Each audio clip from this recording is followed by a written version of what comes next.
तो चलिए ब्रेक के बाद एक बार फिर से आपका स्वागत। और राज्यसभा सांसद डॉक्टर किरोड़ीलाल मीणा टोंक के मौलायपुरा में मीन मंदिर के कार्यक्रम में शामिल हुए, जहां पर उन्होंने गहलोत सरकार पर जम करके निशाना साधा।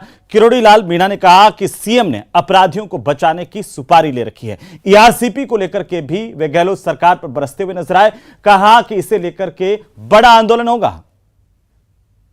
खुद गहलोत साहब एक अपराधी को बुलाकर अपने रेजिडेंस पर, अपने निवास पर आरोपी को गिरफ्तार कराएं, तो सुपारी तो खुद गहलोत साहब ने ले रखी है अपराधियों को बचाने की। तो कानून की स्थिति बड़ी खराब है। राष्ट्रीय परियोजना घोषित की जाए, मोदी जी घोषणा कर गए थे। मोदी जी इतना ही कह गए थे कि ये परियोजना है, इसको हम टेक्निकली एग्जामिन करवा रहे हैं। तो टेक्निकल रूप से उपयुक्त था, गहलोत सरकार केंद्र को देगी तो मोदी जी इसको राष्ट्रीय परियोजना घोषित करेंगे। और अगर इन्होंने केंद्र को वांछित सूचना नहीं भेजी गहलोत साहब ने, तो हम सड़क पर उतरेंगे। 13 जिलों को लेकर सड़क पर उतरकर आंदोलन करेंगे।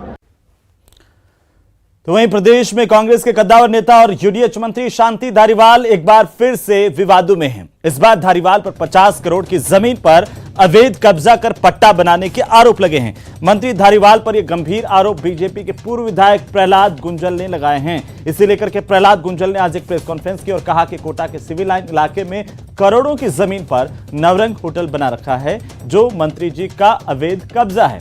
और इसके साथ ही गुंजल ने कहा कि या तो मंत्री अपना कब्जा स्वीकार करें या इस कब्जे को सरेंडर कर एक मिसाल कायम करें। इतना ही नहीं, बीजेपी नेता ने यहां तक कहा कि अगर किसी भी अधिकारी ने इनके पट्टे बनाए तो उनका जेल जाना तय है। 13 तारीख के अखबार में एक विज्ञप्ति छाया होती है। 69A स्टेट ग्रांट एक्ट में कुछ लोगों ने पट्टे मांगे हैं। जिस किसी को भी आपत्ति हो 7 दिन में नगर निगम कार्यालय में आपत्ति दर्ज कराएं। मुझे बहुत तकलीफ है। कौन पट्टा मांग रहा है? शहर की पॉस कॉलोनी सिविल लाइंस के कॉर्नर प्लॉट पर नवरंग होटल का पट्टा यूडीएच मंत्री शांति धारीवाल मांग रहा है। और आज पोल खुल गई। 100 करोड़ रुपए की जमीन पर कब्जा करके होटल बनाया हुआ है और हमने आपत्ति दर्ज करा दी नगर निगम। तो आखिरकार अवैध कब्जा करके जमीन पर होटल बनाने के आरोप लगाए गए हैं। 50 करोड़ की जमीन पर अवैध कब्जे के आरोप और पूर्व विधायक प्रहलाद गुंजल ने ये बड़े आरोप लगाए। यूडीएच मंत्री शांति धारीवाल पर यह आरोप है और नवरंग होटल को लेकर के निशाना साधा है।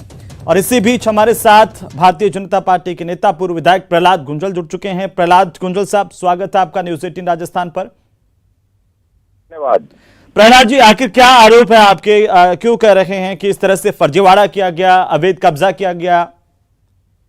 देखिए, आरोप नहीं है, ये स्वयं शांति धारीवाल जी ने स्वीकार किया है। उन्होंने नवरंग होटल का पट्टा साधारण व्यक्ति की तरह कब्जे के आधार पर मांगा है। Navrang hotel city improvement trust द्वारा काटी गई अप्रूव्ड कॉलोनी प्लान एरिया का हिस्सा है। उस पर न ग्रांट एक्ट लागू होता है, न 69A लागू होता है। अप्रूव्ड एरिया में जो सरकारी संस्था द्वारा काटी गई कॉलोनी के किसी भी प्लॉट पर कब्जा 100 साल बाद भी एनक्रोची माना जाएगा। उस पर प्रसंज्ञान लिया जाएगा, उसको हटाया जाएगा। सीआईटी द्वारा ये कॉलोनी विकसित की गई है। 1955 से 60 के बीच में इन्होंने कब्जा करके इनके परिवार ने उस पर होटल बना लिया। प्लॉट उसका पट्टा नहीं है। अब 69A ग्रांट एक्ट में पट्टा मांगते हैं। 69A में पट्टा उसको मिलेगा जो भूमि का स्वामित्व धारण करता हो और किसी और, मान लीजिए कोई सिक इंडस्ट्री है नगर निगम एरिया में जी, अब इंडस्ट्री काम पे नहीं आ रही है तो उसका और दूसरे पर्पज के लिए पट्टा लेने के लिए वो निगम में अपने अधिकार समर्पित करेगा, फिर निगम उसको पट्टा जारी करेगा जी। गैर कृषि भूमि आप समझ लीजिए कि गैर मुमकिन आबादी में कन्वर्ट हो गई। खातेदार मालिक है, भूमि का धारक है, वो कहेगा मुझे आवासीय का पट्टा जारी कर दीजिए, मल्टी स्टोरी का पट्टा जारी कर दीजिए। 69 में वो कवर होते हैं। 69 में प्लान एरिया की अप्रूव्ड कॉलोनी पर कब्जा करके बैठा हुआ व्यक्ति किसी भी सूरत में एंटाइटल नहीं है दोनों ही धाराओं में जिसमें इन्होंने पट्टा मांगा है। और इसलिए इनको नैतिकता के आधार पर 100 करोड़ रुपए की जमीन पर से कब्जा छोड़ना चाहिए। पौष इलाके में सिविल लाइंस में एक तरफ कलेक्ट्री, एक तरफ अदालत, एक तरफ एमबीएस अस्पताल और एक कोने पे ये कब्जा करके बैठे हुए।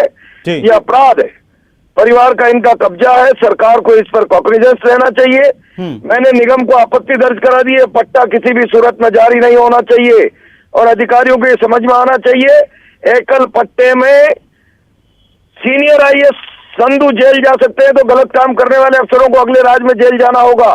हम जांच कर। जी चलिए, बहुत शुक्रिया प्रहलाद जी, आपने अपनी बात रखी और हमारे साथ जुड़े इसके लिए। यूडीएच मंत्री शांति धारीवाल पर ये बड़े आरोप हैं प्रहलाद गुंजल के। तो चलिए आगे बढ़ेंगे। आज कोविड स्वास्थ्य